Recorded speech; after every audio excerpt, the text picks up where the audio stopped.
Story 1. I booked a charming, rustic Airbnb for a solo retreat. It felt perfect, almost too perfect, a serene escape. The first few days were idyllic, long walks, reading, comforting silence. I felt completely at ease, truly unwinding. Then a peculiar cold spot near an old bookshelf caught my attention. It was always there, even when the house was warm. I dismissed it as a draft initially, but the cold was localized, distinct, persistent. It felt unnatural, a small pocket of ice. Curiosity piqued, I ran my hand along the wall. A faint draft brushed my fingers, stirring dust motes in the air. I pushed the heavy bookshelf. It slid, revealing not solid wall, but a faint, almost invisible seam behind it. My heart pounded. This was a concealed opening. Why hide a part of this charming home so meticulously? With more effort, I moved the bookshelf aside. There it was, a small, dark door blending perfectly, almost invisible.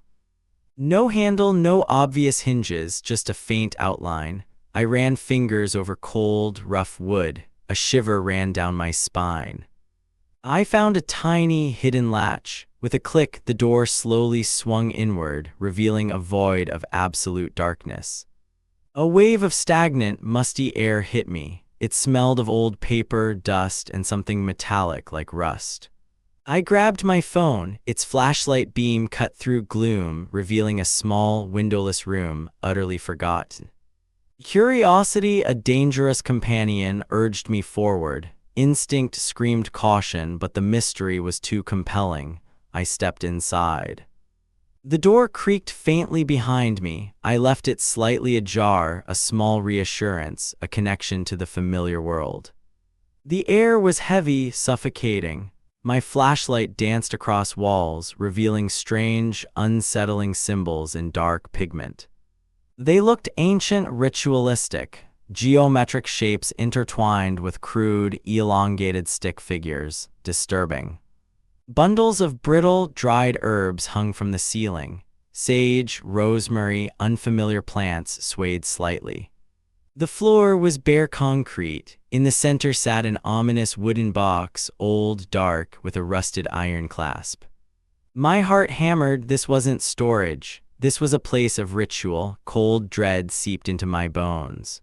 I knelt, flashlight on the box. The clasp was locked with an intricate, tarnished padlock almost fused. With shaking fingers, I pried open the rusted clasp. It groaned, a metallic shriek. I held my breath. Inside, nestled amongst yellowed parchment, were thick, leather-bound journals, worn smooth, pages thick with age. I pulled one out. The first page was dated years ago. It belonged to a previous tenant, Elias. His handwriting was neat initially. Soon, entries became erratic, filled with escalating paranoia. Elias wrote of the presence, a malevolent entity within the house. Whispers, a constant feeling of being watched. He detailed desperate attempts to contain the entity. This room, he wrote, was meant to be its prison. The wall symbols, dried herbs, all part of his rituals. He believed they formed a protective barrier. His entries grew darker, sanity fraying. The entity's power grew, mocking him, twisting his thoughts. The containment was failing. The entity grew stronger, seeping through cracks, whispering promises of freedom. As I read, a chill far deeper enveloped me. The air grew heavy, oppressive, stealing my breath. Faint whispers brushed my ears just at the edge of hearing. Distorted voices persisted, a chilling murmur. Then from the main house, a distinct creak, not house settling, but a floorboard groaning under weight. My blood ran cold. Elias's words echoed, "It moves things when you aren't looking." Was it here? I heard a faint clatter from the kitchen, a dish. I left nothing out, no rational explanation. The journal fell. The last entry was a frantic scrawl. "It's free. It's always been free. And now it knows I'm here. It's waiting." The words pulsed with raw fear. My breath hitched. At that moment, the hidden room's door, left ajar, slowly, silently began to creak shut. Panic, cold and absolute, seized me. I was trapped. Darkness swallowed light, plunging the room into blackness. A faint, guttural breath, wet and close, brushed my neck. It wasn't mine. Something malevolent was here. I didn't dare look back. Every fiber screamed to flee. My hands scrabbled blindly for the door latch. My fingers found the latch. With a desperate click, I yanked the door open, lunging out, gasping. I didn't stop. I slammed the heavy hidden door shut with all my might. The thud echoed. Then, adrenaline surging, I dragged the heavy bookshelf back, pushed it against the sealed door, barricaded. I scrambled for keys, my bag, anything. My heart pounded. Get out now, I knew. I sprinted out, not bothering to lock. I cared nothing for belongings, only distance from that house. I drove for hours, not stopping until dawn. The symbols, whispers, Elias's words burned into my mind. I never looked back, never contacted owner. I just fled. The chilling sense of being watched never left. Every shadow in my home, every creak, every whisper of wind carries a hint of that room's malevolence. I wonder if the entity is still there, behind that bookshelf, waiting, or if it followed me. This happened to me, and sometimes late at night I hear a faint, guttural breath. It's waiting, always. Story 2, my partner Alex and I arrived at our sleek, modern Airbnb, excited for a relaxing getaway. Its smart features promised a luxurious, tech-filled experience. The keyless entry clicked open, welcoming us. Voice-activated lights illuminated the spacious living area. We felt charmed, ready for a seamless stay. We spent the first evening exploring, marveling at the smart thermostat and integrated sound system.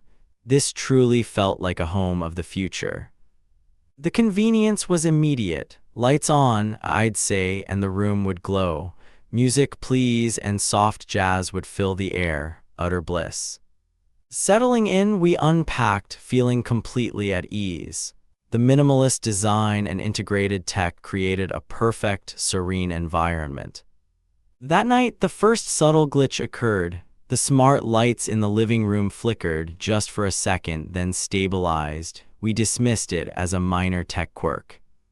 The next morning, the thermostat adjusted on its own. It dropped to an icy 60 degrees F, making us shiver. Alex reset it, shrugging it off. We joked about the house having a mind of its own. Maybe it's just a bit temperamental, I said, trying to lighten the mood. Later, the bathroom lights dimmed, then brightened without command while I was showering. It was unsettling, but I attributed it to a faulty sensor. The thermostat dropped again that night to an uncomfortably cold setting. We pulled extra blankets, feeling a growing, subtle annoyance. We tried resetting the main smart hub, but the devices seemed to defy our control. It was like they had an agenda of their own. During dinner, the smart speaker emitted a burst of static, loud and jarring. We both jumped, our conversation abruptly halted. We checked the Wi-Fi, tested the internet speed. Everything appeared normal, yet the glitches persisted, a nagging presence. A sense of mild annoyance was slowly giving way to a prickle of unease. These weren't just random occurrences anymore. I started wondering if someone else had access to the system, a previous guest perhaps, or a maintenance worker. The incidents escalated. The smart speaker played static more frequently, sometimes accompanied by faint, almost imperceptible whispers. It responded to phantom voices. We heard it confirm commands we hadn't given. Playing ambient sounds, it announced when no one spoke.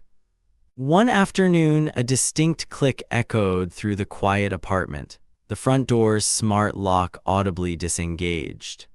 We froze, listening. Moments later, it audibly relocked itself. No one was there. No one could have been. We rushed to check, finding the door secure, but the adrenaline rush was undeniable. This wasn't a glitch, it felt deliberate.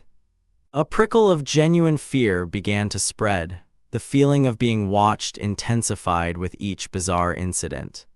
One morning, the living room TV turned on by itself, displaying a blank, static-filled screen. We quickly unplugged it. Our phones, connected to the Airbnb's network, started showing unusual background activity. spikes in data usage, strange notifications. We discussed it in hushed tones, feeling a profound sense of violation. "Someone is messing with us," Alex whispered. The idea that someone had access to our temporary home, our private space, was chilling. It made our skin crawl. We started noticing a pattern. The incidents often happened when we were in another room, out of sight of the device. We tried troubleshooting again, but the devices seemed to defy control, reverting to their odd behaviors moments after we adjusted them. Sometimes they activated in sync, the lights, the speaker, the thermostat all at once, a symphony of digital chaos. We unplugged a smart plug controlling a lamp, only for the smart TV to immediately turn onto a blank screen. Alex tried to rationalize it as a complex software bug, but I knew deep down it was something more sinister. We started talking in hushed tones, feeling paranoid, constantly glancing at the smart camera above the living room display. Then its tiny indicator light blinked, a faint, almost imperceptible red glow. It confirmed our worst fears. We covered all camera lenses we could find with sticky notes and towels, feeling silly but utterly compelled. This happened to me. The air felt heavy, a constant hum of unseen activity. Every creak, every flicker sent shivers down my spine. I'll never forget the growing dread. We were trapped in a smart home that was anything but smart. It was a cage. Desperate, Alex decided to try and disconnect the central smart hub entirely, hoping to sever whatever connection was controlling it. As he unplugged a peripheral cable, a hidden interface flickered onto the living room's main smart display. It showed not only our unit's activity logs, every light change, every temperature adjustment, but something far worse.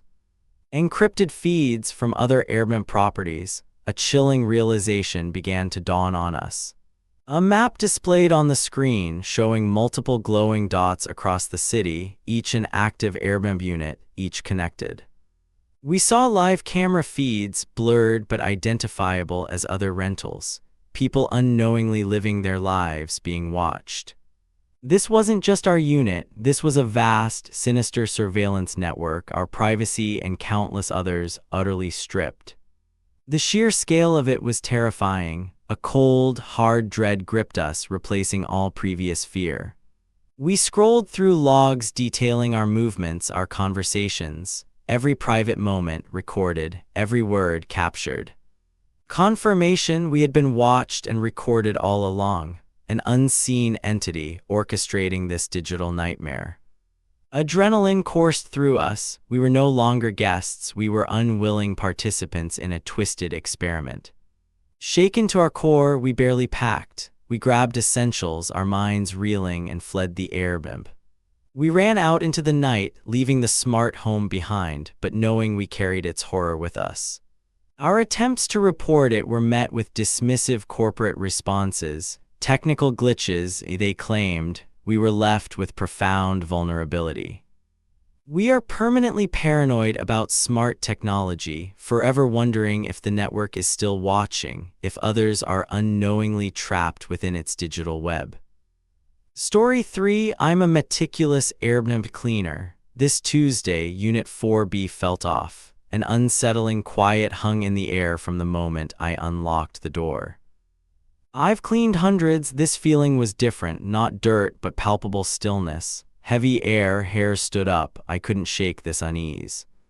Rooms were pristine, unnervingly so. No crumbs, no forgotten items. Guest vanished, leaving only quiet. Too perfect, too empty. Just a neat guest, I thought, but unease persisted, a prickling sensation. A silence that felt like it was hiding something, a dark presence. Moved to the bathroom, pushed open the door. A faint, cloying odor hit me, sweet, metallic, distinctly wrong.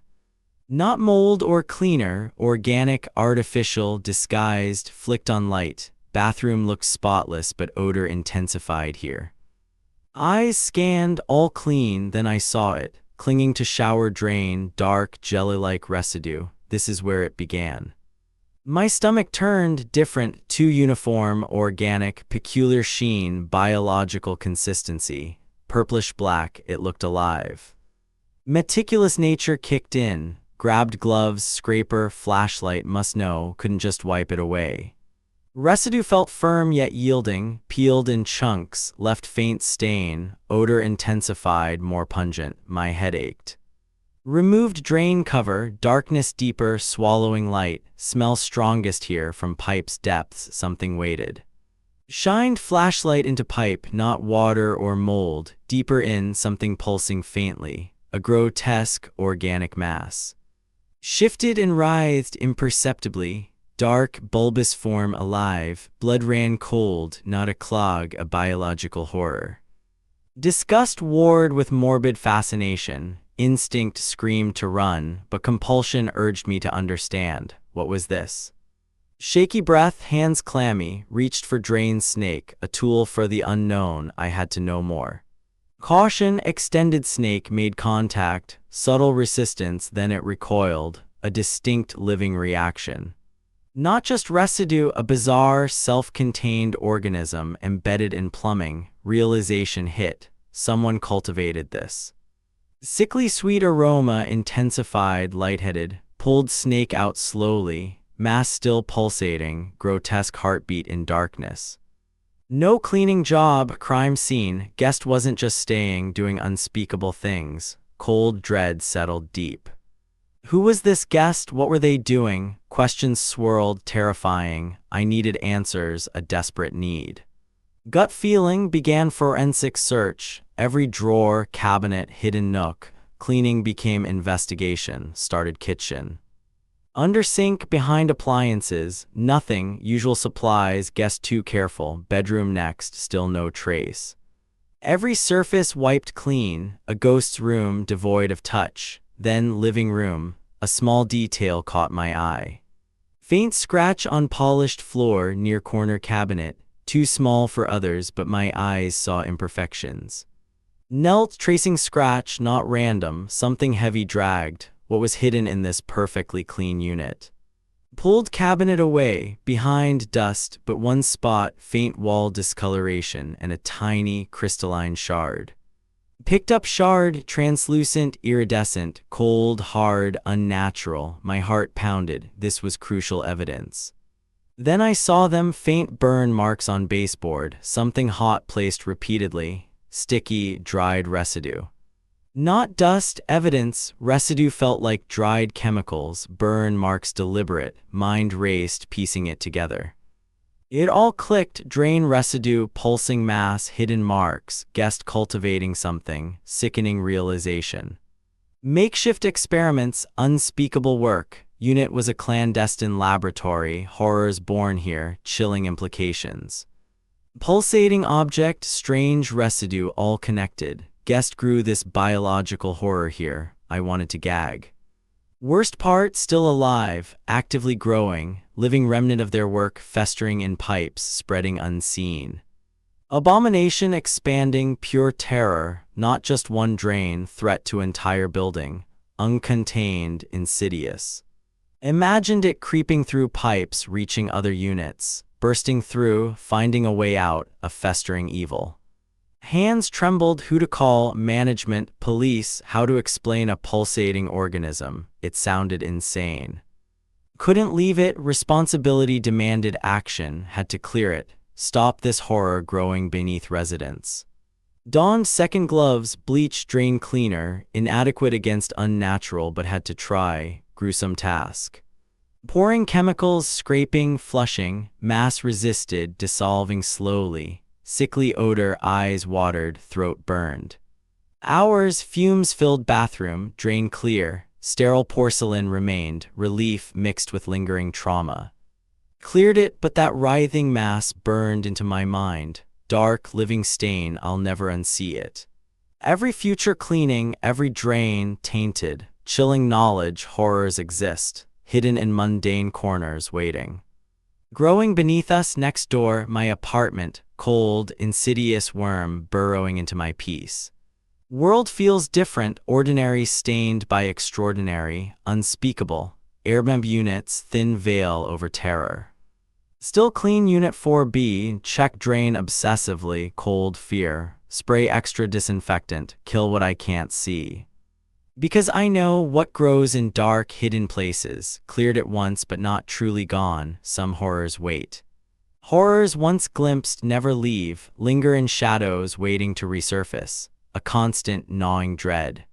Memory is a heavy weight, every pipe creak, strange smell ignites panic, is it back, has it spread?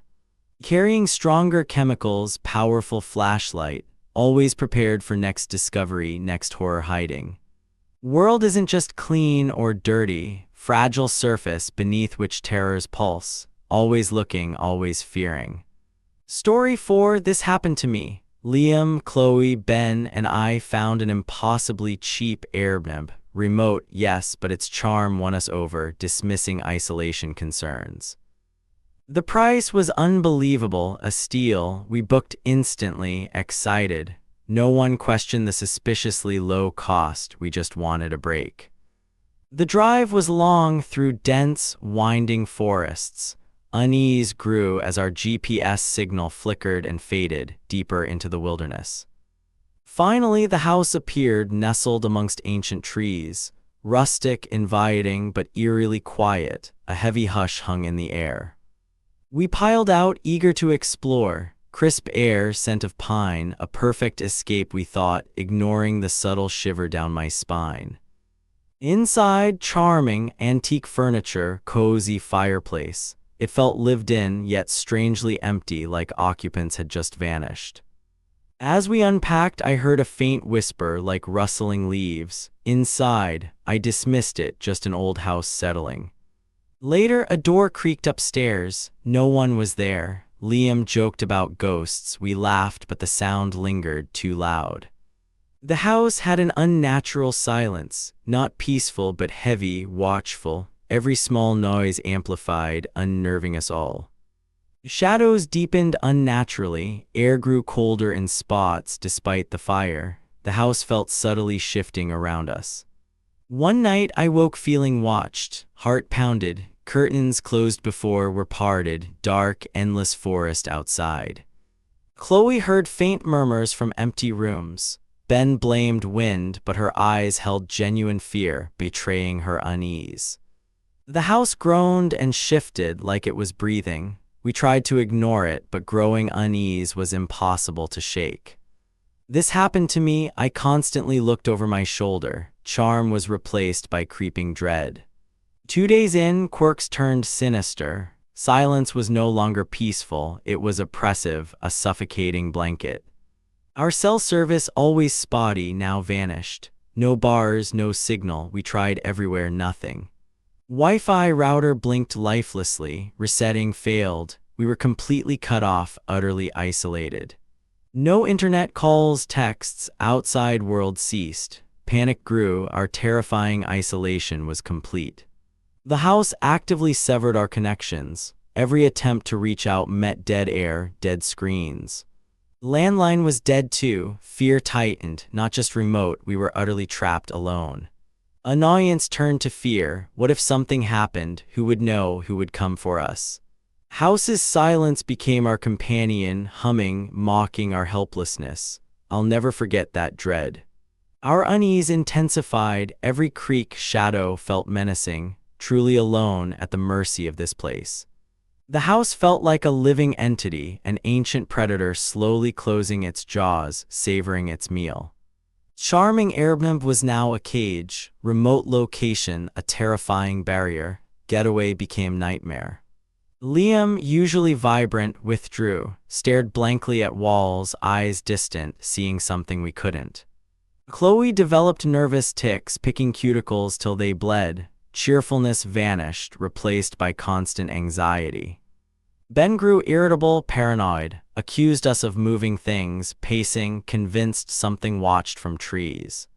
We all had vivid, draining nightmares. Mine, trapped, relentlessly pursued by unseen, malevolent force. Liam dreamt of ancient voices whispering his name, urging him to stay. Woke, drenched in sweat, exhausted. Chloe's dreams, shadowy figures pulling her deeper, screams silent, looked gaunt, energy siphoned away. Ben's nightmares, the house alive, consuming him, shouted in sleep, waking us with his terror. Barely sleeping, constantly on edge, personalities frayed, bonds weakened by the house's assault. Profound sense of loss, pieces of us chipped away, leaving hollowed, vulnerable shells.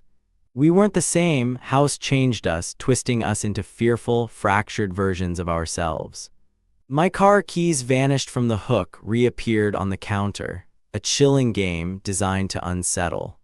Disembodied footsteps echoed upstairs at night, heavy, deliberate, pacing directly above our heads. Extreme cold spot in living room, breath visible, hostile presence chilling us to the bone. Constant feeling of being watched, unbearable. Every shadow held eyes, every creak an observer. Small objects shifted subtly, a book moved, a picture tilted, the house played cruel games.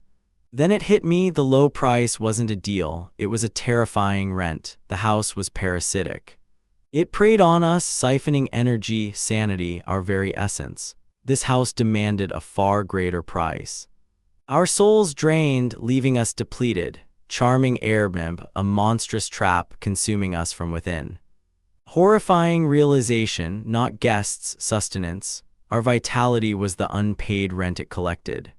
Panic surged, we had to escape. The house was alive, feeding, break free before nothing was left.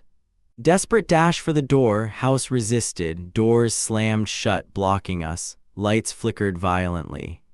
Terrifying whispers, stay, you belong here, you owe us, ancient, hungry, pervasive voice. House, a living entity, parasitic nature revealed, ancient presence briefly manifested in shadows. Final, desperate strength, broke free, tumbled into night, ran, never daring to look back. Escaped, traumatized, changed, a piece of us left for its unpaid rent, forever haunting our lives, I'll never forget. Story 5, I needed an escape. The city's relentless hum had become unbearable and my own anxieties were mounting. This remote Airbnb, nestled among towering pines, promised the quiet solace I desperately craved. It was exactly what the doctor ordered. The drive had been long, winding through forgotten backroads until GPS finally gave up. The cabin was older than the photos suggested, with creaking floorboards and a faint scent of dust and aged wood. Still, its isolation was perfect. I unpacked slowly, savoring the silence broken only by the chirping of crickets outside. My phone had no signal, a blessing in disguise. This was a true digital detox, a chance to truly disconnect and find peace. The air was crisp, the scent of pine needles invigorating. I made a cup of herbal tea, watching the last sliver of sunlight disappear behind the distant mountains. A deep breath. This was going to be good for me.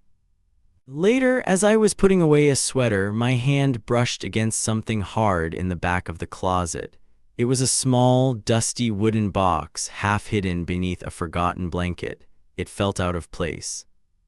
Curiosity and emotion I hadn't felt in weeks stirred within me. I pulled the box out. It was plain, unadorned, and surprisingly heavy.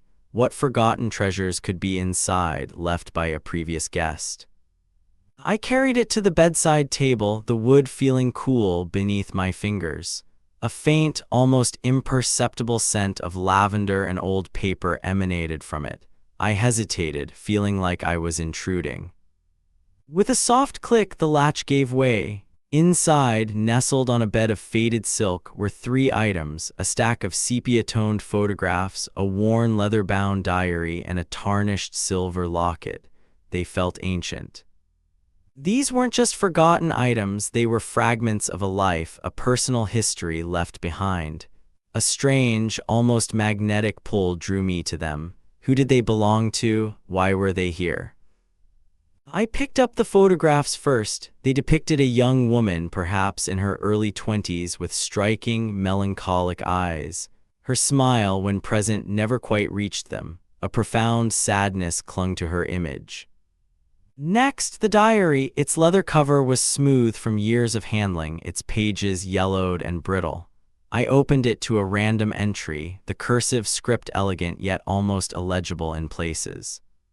The entry spoke of loneliness, of yearning, and a deep, unfulfilled longing. Phrases like a hollow ache and the weight of unspoken words jumped out at me. A palpable sense of sorrow permeated the pages. I felt a strange connection, a shared melancholy. The woman's pain felt almost tangible, seeping from the brittle paper. A chill ran down my spine, but I dismissed it as the cabin's draftiness. Then the locket. It was heavy, cold. I struggled to open it, my fingers fumbling with the tarnished clasp. Finally, it snapped open, revealing two tiny, faded portraits, the woman and an older man. A faint whisper like rustling leaves seemed to brush past my ear. I froze, looking around the empty room. Nothing, just the wind, I told myself, trying to rationalize the sudden unease. The feeling persisted, a prickle on my skin. The air in the room seemed to grow colder, despite the warmth of the fireplace. I pulled my sweater tighter, dismissing it as my imagination running wild. I tried to focus on the diary again, but my mind kept drifting. The woman's sad eyes from the photographs seemed to follow me. I felt an inexplicable urge to understand her story, her sorrow. That night, I dreamt of a lonely figure standing by a window, weeping silently. The details were hazy, but the overwhelming sense of loss was vivid, almost suffocating. I woke up with a gasp. The dream felt too real, too personal. I shook it off, telling myself it was just the effect of reading sad stories before bed. Still, a creeping sense of unease settled deep within my bones. The next day, I continued to delve into the diary. The entries grew more desperate, hinting at a secret, a betrayal. I felt a growing urgency to uncover the truth, a need to give her voice. That's when the first undeniable oddity occurred. A cold spot, distinct and localized, formed right beside me as I read. It was like an invisible hand had touched my arm, leaving a chill in its wake. I spun around, but there was nothing. The room was empty, silent, yet the air still felt heavy, charged with an unseen presence. My heart pounded against my ribs. This wasn't just my imagination. Later, I saw a fleeting shadow at the edge of my vision, darting behind the bookshelf. When I looked directly, it was gone. Just a trick of the light, I tried to convince myself, but my voice wavered. The whispers returned, clearer this time, a soft, mournful sigh that seemed to echo my own thoughts. Then, a distinct, almost audible whisper of my name, Eleanor. This happened to me. Panic began to set in. The quiet solitude I sought was now a suffocating silence filled with unseen watchers. I clutched the locket, feeling its cold metal against my palm. It felt like an anchor. I tried to put the box away, to ignore it, but the pull was too strong. The woman's story, her sadness, had interwoven itself with my own. I couldn't abandon her, even if she was a ghost. The disturbances intensified. One morning, I found the locket, which I'd left on the bedside table, now resting open on the diary, exactly on the page describing unbearable loss. I distinctly remembered closing it. My blood ran cold. This was beyond coincidence. Something was actively trying to communicate, using the items as its voice. The whispers became clearer, more frequent. They were not malevolent, but filled with a profound sorrow, a desperate plea. Help me, I thought I heard, or perhaps hear me. My dreams grew more vivid, more unsettling. I was no longer an observer, but a participant, experiencing fragments of the woman's life, her despair. They felt like memories, not my own. The locket became a barometer of the presence. It would grow strangely warm when I read a particularly poignant entry, then turn icy cold when I hesitated or tried to distance myself. I started piecing together fragmented clues from the diary entries. A lost love, a secret pregnancy, a tragic accident, and a name, Lydia. The pieces clicked into a terrifying mosaic. The items weren't just forgotten, they were conduits. Lydia, the previous guest, was here. Her spirit was tethered to these belongings, desperate for someone to hear her, to understand her fate. She wasn't malevolent, I realized, but profoundly sad. Her presence was a plea, not a threat. She wanted her story told, her truth revealed. I felt a profound sense of duty. The air in the cabin grew thick, heavy with her presence. The whispers were constant now, a mournful chorus of her sorrow. I knew the climax was coming. She was ready to show me everything. I sat on the bed holding the diary and locket, bracing myself. The temperature plummeted. My breath plumed in the air. The room pulsed with an invisible force. Then she appeared, a translucent figure shimmering at the foot of the bed. Lydia. Her eyes, still filled with that deep sadness, were fixed on mine, conveying a desperate, silent plea. A rush of emotion not my own flooded me. Fear, sorrow, betrayal, and a crushing sense of injustice. Her story was pouring into me, overwhelming my senses. I closed my eyes, but the vision intensified. I was there, in her final moments. A horse-drawn carriage, careening wildly off a snowy road, the terrified screams of a woman. The impact was jarring, brutal. Pain, sharp and searing, tore through me. I felt the cold, the darkness, the fading awareness, and then the crushing realization it wasn't an accident. A man's face, cruel and unfeeling, loomed over me, the man from the locket. He was responsible. He silenced her to cover their affair, to protect his reputation. This was her secret. The vision faded, leaving me gasping for air, drenched in sweat. Lydia's apparition was still there, now less translucent, her eyes filled with a desperate, pleading hope. She wanted me to expose him, to tell her story, to right the injustice. Her unfinished business was clear, truth and remembrance. I understood. I truly understood. As if a dam had broken, the overwhelming presence began to recede. The whispers softened, the cold lifted, and the air in the room lightened. Lydia's form became fainter, almost transparent. A final, almost imperceptible nod from her, a whisper of thank you, and then she was gone. The room was empty again, silent but forever changed. I was profoundly shaken. I lay there for a long time, trembling, trying to process what had just happened. This wasn't a dream. This wasn't my imagination. This was real. This happened to me.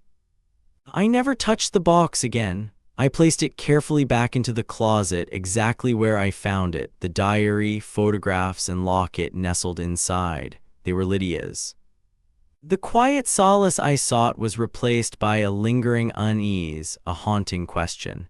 Had Lydia truly found peace, or was her spirit merely resting, waiting for the next traveler to discover her story? I left the airbnb the next morning, but a part of Lydia, a part of her sorrow, came with me. Her story became my burden, a secret I carried, a truth I couldn't unsee. I'll never forget that night, and sometimes in the quietest moments I still feel a cold spot beside me and hear a faint whisper of my name, a reminder that some stories once told never truly end.